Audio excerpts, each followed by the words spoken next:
Out west every fall, there's always a big mess. And the funniest part of it is almost always the result of well-meaning people trying to be helpful. What's the problem? It starts with hunters, and the hunters are breaking a basic rule. It's a simple rule. You leave gates the way you found them. You just leave them exactly the way you found them. What happens is hunters might be driving along and see a closed gate. And typically in our part of the country, that's just a piece of barbed wire fence laying down. So they'll pick it up and close it. Or they'll see an open gate and figure, well, we'll leave it open for the next guy who comes along, so he won't have to get out of the pickup and open the gate. Anyway, by the time someone finally comes along and fixes everything, it isn't unusual to have cattle scattered from here to breakfast. They're all over the country.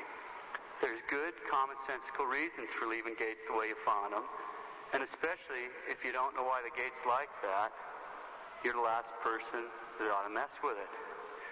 It's most likely been left open or closed for darn good reason, and you need to respect that and not think you have a better idea.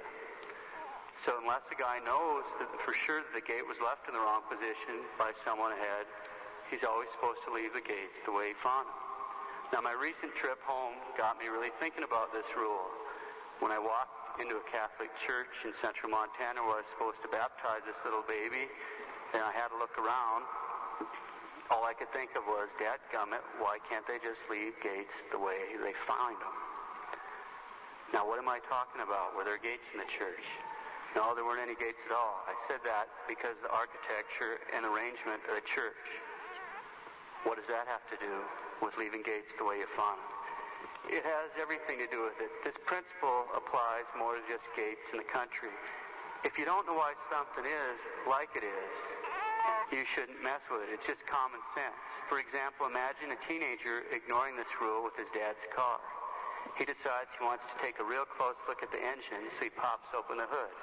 And gee, he says to himself, what are all these wires and hoses and things? How am I ever going to see the engine with all this stuff in the way? So he gets out his pliers and goes to work and rips out the wiring harness and all the vacuum lines. He may indeed get a closer look at that engine, but that car isn't going to go very far anymore, is it? If you don't know why something is like it is, you shouldn't mess with it. That principle applies to customary or traditional ways of doing things, and for exactly the same reasons. It applies to that church. See, the architecture when I walked in that church was totally whacked. When you look over here, here's a lunch counter with the coffee pots in the kitchen. There's the lunch tables. Behind the lunch tables in the corner is a statue of the Blessed Mother and St. Joseph. Right next to the lunch tables is a pulpit. There's an altar. Right next to it are some big, ugly potted plants. Hidden behind the potted plants in a corner is a very ugly thing that's an excuse for tabernacle. And all this is filled up with folding chairs, all on the same exact level. It's absolutely and completely whacked. They totally missed the idea. What's wrong there?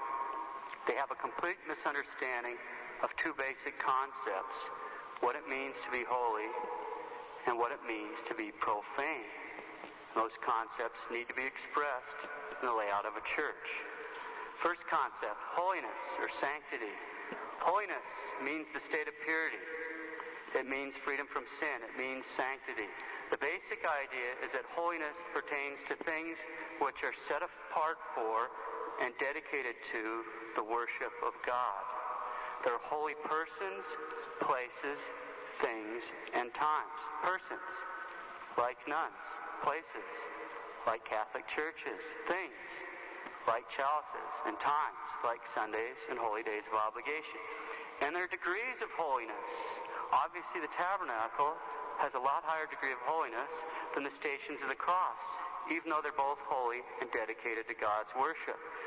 The degrees of holiness also determine the care and reverence that we have to use when we approach these things, We have to treat holy persons, places, things, and times differently and reverently because in some special way they've been given over to God. That's holiness. Second concept, profane. Profanity directly contrasts with holiness. Profane means not sacred, common, not devoted to sacred purposes, unconsecrated, secular, not pure, worldly, or unholy. Someone who profanes things is a man who either by his words, which we call profanities, or by his actions treats sacred things with irreverence. He treats sacred things as if they're ordinary or common. So holiness on the one hand means to be set aside, consecrated, devoted to the worship of God. And profaneness means to not be sacred, to be not devoted to the worship of God, to not possess any particularly holiness, to be worldly. Now, as every Catholic knows, churches are consecrated by a bishop. That's a lengthy ceremony. It takes hours, and it sets that place totally apart